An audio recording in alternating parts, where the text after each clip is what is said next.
Y a-t-il parmi vous des personnes qui connaissent Lauryn Hill? Une personne. Deux. Trois. Lauryn Hill. Lauryn Hill, oui.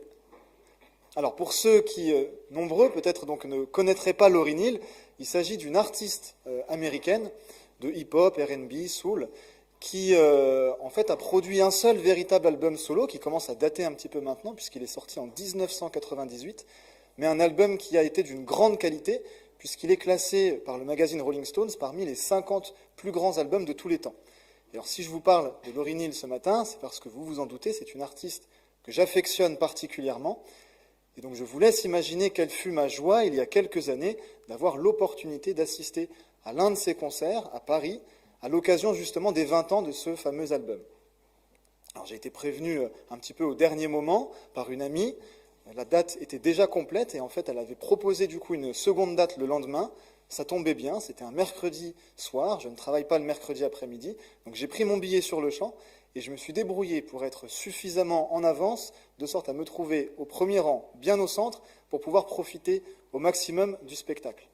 Et alors pendant le concert, je prenais des vidéos du show et je me suis aperçu que mon voisin de fosse, lui aussi prenait des vidéos, mais avec un appareil qui lui permettait un rendu de bien meilleure qualité que le mien.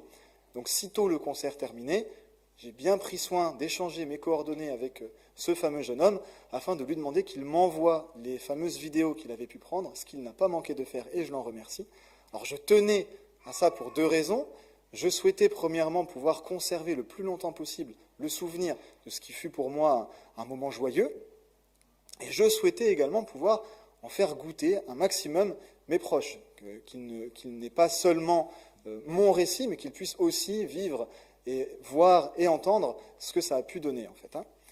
Alors si je vous parle de tout ça ce matin, c'est pour mettre ce moment en perspective avec une autre rencontre qui a eu lieu pour ma part quelques années en arrière encore. J'avais 15 ans quand j'ai rencontré personnellement Jésus-Christ, mon Sauveur et mon Seigneur, et je dois reconnaître que le partage de cette rencontre ne s'est pas fait aussi facilement avec la même joie que ça ne l'a été pour Lauryn Hill. Alors je suis quelqu'un de très réservé, et même si très tôt dans ma vie chrétienne, j'ai eu à cœur l'évangélisation, ça n'a pas toujours été facile pour moi de savoir forcément comment m'y prendre, et j'ai longtemps vécu ça un petit peu comme un fardeau. Donc je me suis retrouvé en fait parfois dans des situations où je me disais, mais qu'est-ce que je fais là? Alors je pense une grande partie parce que je n'étais pas tout à fait à ma place dans les actions d'évangélisation qui étaient alors proposées, et j'oscillais finalement entre deux choix. D'un côté, la tentation de fuir ce que je considérais être mon devoir de chrétien, à savoir annoncer l'évangile autour de moi en me disant que il y a d'autres personnes certainement bien plus compétentes pour le faire, un petit peu comme Moïse qui faisait part à Dieu de son souhait d'envoyer quelqu'un de plus compétent. Et d'autre part, la tentation également est bien simplement d'y aller, mais avec le cœur lourd, comme forcé, contraint, avec le sentiment d'avoir à accomplir une corvée, un petit peu cette fois-ci comme Jonas, qui est allé à Ninive, malgré qu'il n'était pas joyeux de le faire. Alors je crois effectivement qu'il y a des frères et des sœurs qui sont particulièrement doués pour l'évangélisation, qui sont appelés à plus que les autres en ce domaine, qui sont spécifiquement équipés par le Saint-Esprit pour cela. Mais pour autant, je crois aussi que nous sommes bien tous, en tant qu'enfants de Dieu, appelés à vivre une vie de témoin, à évangéliser dans notre quotidien, c'est-à-dire littéralement à annoncer la bonne nouvelle du royaume de Dieu autour de nous. Mais je crois que Dieu nous appelle à vivre cela non pas comme une contrainte, non pas comme une corvée, mais dans la joie. Et c'est là, après cette longue introduction, ce que j'aimerais discerner avec vous ce matin, c'est que l'évangélisation que Dieu nous appelle à vivre est une évangélisation joyeuse. Et je vous propose pour cela de méditer un passage dans la première épître de Jean, donc les 4 premiers versets. Alors je vais lire dans la version dite à la colombe.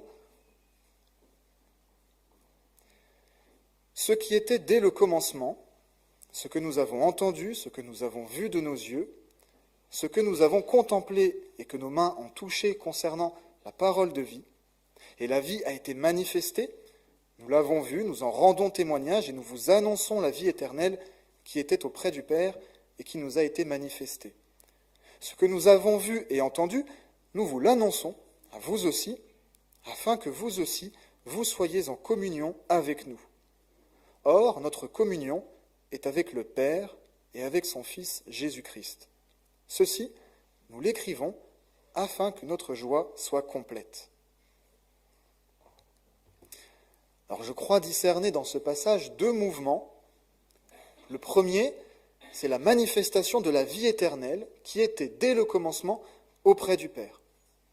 Alors il s'agit ici bien évidemment de Jésus-Christ, Dieu le Fils, dont Jean nous dira plus loin dans cette même épître, au chapitre 5, verset 20, c'est lui, le Dieu véritable, et la vie éternelle. L'apôtre Jean nous offre d'ailleurs une description assez détaillée de ce premier mouvement en disant qu'il l'a d'abord entendu, faisant certainement là référence aux différentes prophéties de l'Ancien Testament annonçant la venue du Messie. Puis il l'a vu de ses yeux. Les prophéties se sont accomplies, le Verbe s'est incarné, Dieu le Fils s'est fait chair et a demeuré parmi les hommes, semblable aux hommes en tout point sauf en ce qui concerne le péché, mais voir n'était pas encore suffisant. Alors il l'a contemplé et ses mains l'ont touché. Autrement dit, Jean a examiné attentivement, c'est l'un des sens du verbe grec traduit ici par toucher, il a examiné attentivement les faits et gestes de Jésus, sa personne, ses paroles, son comportement. Si vous me permettez l'expression, il a médité Jésus. Il n'a pas seulement été spectateur du ministère de Jésus, mais il en a directement expérimenté les fruits. Il s'est approprié les bénéfices de ce ministère et il a fait sien le message que Jésus annonçait. Au point d'être, comme il le dit plus loin, en communion avec le Père et avec son Fils Jésus-Christ. Ce premier mouvement, donc, c'est celui de l'incarnation. C'est le mouvement de Dieu le Fils qui, du sein de la Trinité, se fait homme. Et dans quel but ? Afin que nous soyons en communion avec le Père, avec le Fils et avec le Saint-Esprit. Alors le Saint-Esprit n'est pas mentionné ici, mais Jean nous dira plus loin au chapitre 4, verset 13 de cette même épître, que c'est par le Saint-Esprit que nous connaissons que nous demeurons en Dieu et que Dieu demeure en nous. Il s'agit donc du mouvement du Fils qui jouit de toute éternité d'une pleine et entière communion avec le Père et l'Esprit, mais qui nous rejoint dans notre humanité afin de nous inclure dans cette communion, de nous en faire goûter les délices. Jésus l'exprime ainsi dans l'évangile de Jean, chapitre 10, verset 10, « Je suis venu afin que les brebis aient la vie et qu'elle l'ait en abondance. » Et qu'est-ce qu'une vie en abondance, sinon la communion à la joie, à l'amour, qui circule de toute éternité entre les personnes de la Trinité divine. David a bien identifié ce lien entre la vie à laquelle Dieu nous appelle et la joie qu'il nous procure, en écrivant dans le psaume 16 au verset 11, « Tu me feras connaître le sentier de la vie, il y a abondance de joie devant ta face, des délices éternelles à ta droite. » Le Père, le Fils et l'Esprit jouissent de toute éternité d'une joie incommensurable, et le Fils s'est fait chair, il est venu à nous, il nous a rejoints dans notre humanité, afin de nous donner, de prendre part à cette joie, afin que nous puissions nous aussi goûter de cette communion.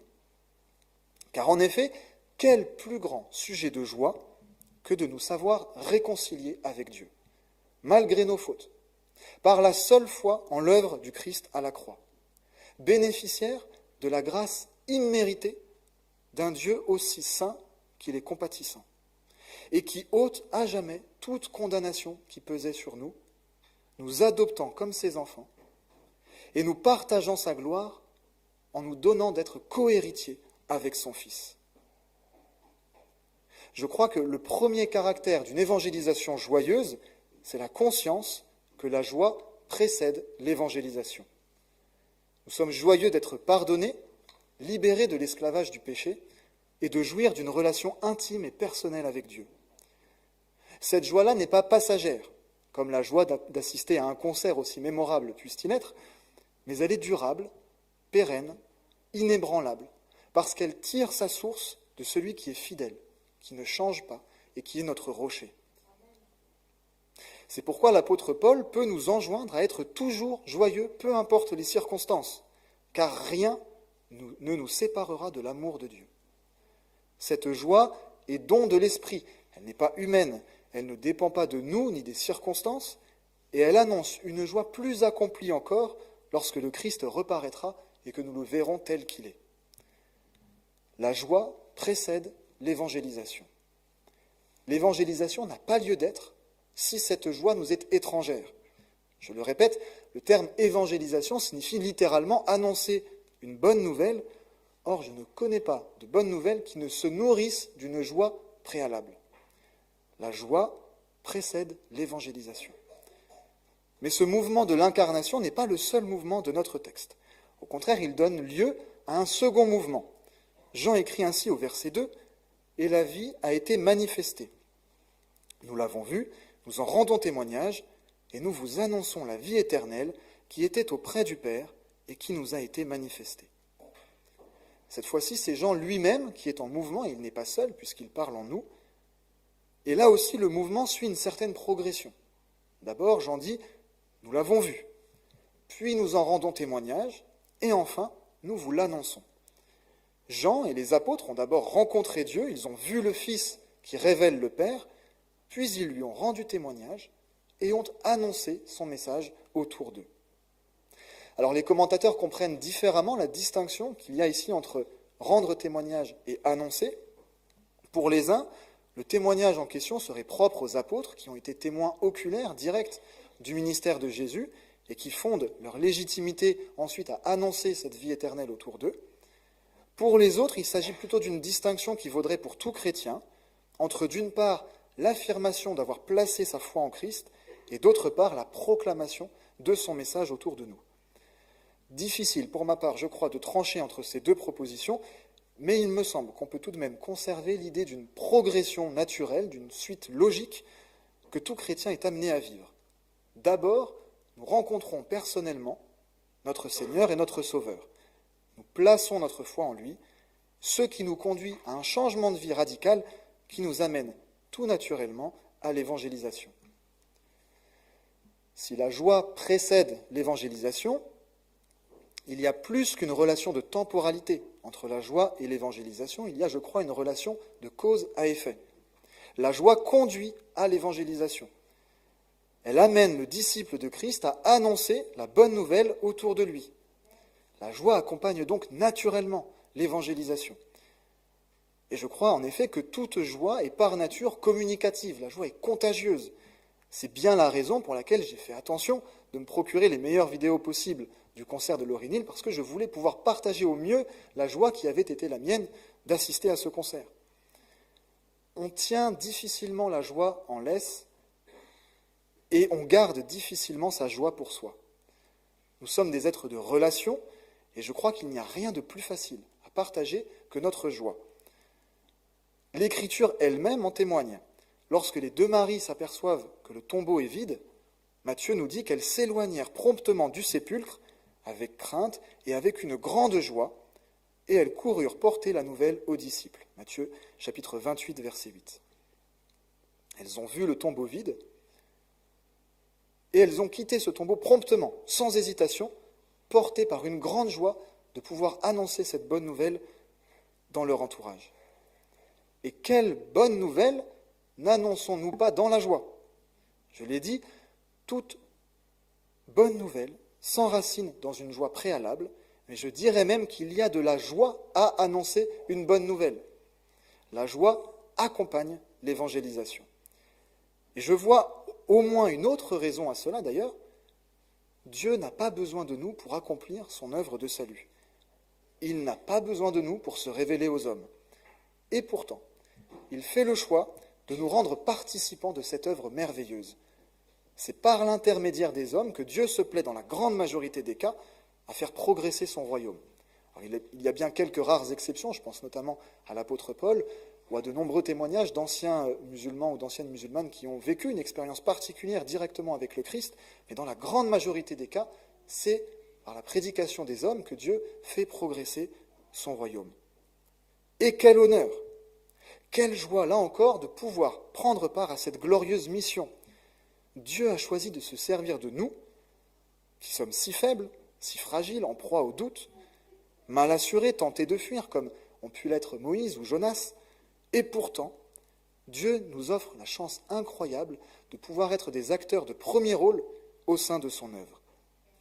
Alors vous avez compris, j'étais très joyeux de pouvoir assister au concert de Lauryn Hill, mais imaginez un instant si en plus de ça, j'avais eu l'opportunité de contribuer d'une manière ou d'une autre à la conception de ce fameux album en 1998, alors que j'avais 3 ans, ou à la tenue de ce fameux concert.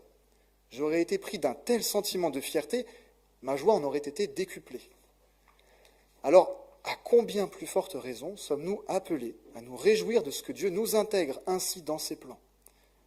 Parce que la joie est appelée à être communiquée, la joie accompagne l'évangélisation. Parce que le partage d'un sujet de joie accentue la joie accompagne l'évangélisation. Et parce que nous pouvons en plus nous réjouir d'être rendus participants de cette proclamation, la joie accompagne l'évangélisation. Mais le second mouvement de notre texte ne s'arrête pas là. Reprenons les versets 3 et 4. Ce que nous avons vu et entendu, nous vous l'annonçons à vous aussi, afin que vous aussi vous soyez en communion avec nous. Or, notre communion est avec le Père et avec son Fils, Jésus-Christ. Ceci, nous l'écrivons afin que notre joie soit complète.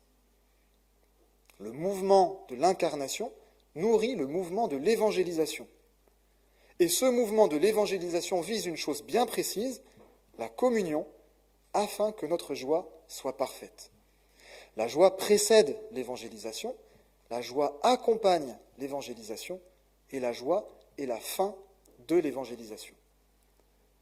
Cette même communion qui se vit au sein de l'être trinitaire de Dieu, à laquelle nous sommes invités grâce au mouvement du Fils qui nous rejoint dans notre humanité, nous sommes nous aussi appelés à en inviter d'autres, à se joindre à cette joie, à prendre part à cette communion. L'évangélisation, je crois, ne doit pas être vécue comme une case à cocher. On pourrait se dire, par exemple, j'annonce l'évangile à au moins une personne par jour et j'ai été un fidèle serviteur de Christ. Je crois que l'évangélisation, la proclamation de la parole, vise à la communion. Et en cela, notre évangélisation doit se nourrir de l'amour et de la joie dont nous jouissons en Dieu, et c'est porté par cet amour et par cette joie qu'elle est appelée à prendre forme, désireuse d'élargir encore le champ des communiants à la joie divine. La joie se vit pleinement dans la communion, et la communion intensifie la joie. Je l'ai dit, Dieu est un être de relation, et nous a créés nous aussi être de relation. Et la joie du chrétien est complète quand elle est partagée. Dans sa 3e épître, le même Jean écrit d'ailleurs qu'il n'y a pas de plus grande joie que d'apprendre que ses enfants marchent dans la vérité. Là encore, l'Écriture témoigne de cette joie qui succède à l'évangélisation. Luc, dans le livre des Actes, au chapitre 15, verset 3, nous explique que lorsque des pécheurs se repentent et se convertissent, une grande joie s'empare alors de l'Église. Mais il va même plus loin dans son évangile, en rapportant les propos de Jésus qui disait, je cite, « De même, je vous le dis, il y aura plus de joie dans le ciel pour un seul pécheur qui se repent que pour 99 justes qui n'ont pas besoin de repentance. » Et un peu plus loin, « De même, je vous le dis, il y a de la joie devant les anges de Dieu pour un seul pécheur qui se repent. » Luc chapitre 15, versets 7 et verset 10. Quelle joie quand nous voyons un frère ou une sœur venir à Christ. Quelle joie, nous l'avons dit, quand nous voyons les implantations d'églises qui nous ont été présentées. Quelle joie quand nous sommes témoins de la même grâce dont nous avons pu faire l'expérience qui opère également en nos frères et en nos sœurs. Mais cette joie nous transcende totalement, elle nous dépasse, puisque même les anges dans les cieux se réjouissent de chaque conversion. Et toute personne gagnée à Christ cause plus de joie, nous dit Jésus, que 99 justes qui n'ont pas besoin de repentance. La joie est la fin de l'évangélisation. Et c'est ainsi que, d'une certaine façon, la boucle est bouclée. Le premier mouvement de notre texte, celui de l'incarnation, tire sa motivation de la joie intratrinitaire. C'est parce que Dieu, dans son être trinitaire, vit toute la plénitude de la joie que dans son amour, il vient nous chercher pour nous amener à en jouir avec lui. Et c'est parce que nous sommes au bénéfice nous-mêmes de cette joie que nous prenons part à ce second mouvement, celui de l'évangélisation, à la suite de Christ, afin que d'autres soient en communion avec nous, avec le Père, avec le Fils et avec le Saint-Esprit. Et tout ceci afin que notre joie soit complète. La joie précède l'évangélisation, la joie accompagne l'évangélisation, et la joie est la fin de l'évangélisation. L'évangélisation commence avec la joie dans la communion et s'accomplit pleinement avec la joie dans la communion. Alors je pourrais m'arrêter là, mais je crois pertinent de rappeler que oui, parfois, l'évangélisation n'est pas toujours que joyeuse. Et Jésus lui-même nous a prévenus, nous devons prendre notre croix. L'apôtre Paul l'écrit sans détour en 2 Timothée, chapitre 3, verset 12, « Tous ceux qui veulent vivre pieusement en Jésus-Christ seront persécutés. » Évangéliser, c'est prendre clairement position pour Jésus dans un monde qui lui demeure hostile. C'est prendre le risque de voir des relations radicalement changer, d'être exposé, d'être rejeté, d'être moqué, incompris, parfois même gravement persécuté. Quand je dis que l'évangélisation doit se vivre dans la joie, je ne dis pas tout de l'évangélisation. Et pourtant, même lorsque cette proclamation de l'évangile aboutit à la persécution, comme ce fut le cas pour les apôtres, Luc nous explique qu'ils ont été joyeux d'avoir été jugés dignes de subir des outrages pour le nom de Jésus. Actes chapitre 5, verset 41. La persécution n'éteint pas la joie. L'apôtre Paul, qui a connu presque toute l'étendue des persécutions possibles, et qui a été emprisonné justement pour sa foi alors qu'il est en prison, peut écrire « Christ est annoncé, je m'en réjouis et je m'en réjouirai encore ». Philippiens chapitre 1, verset 18.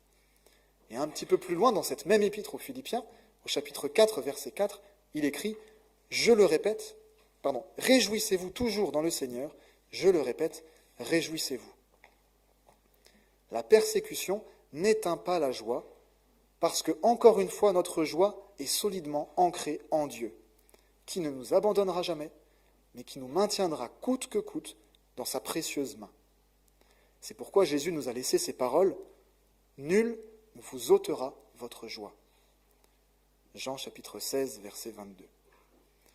Alors je terminerai en paraphrasant l'apôtre Jean et les versets que nous avons lus en ouverture de cette prédication, et c'est l'appel que je veux nous lancer ce matin.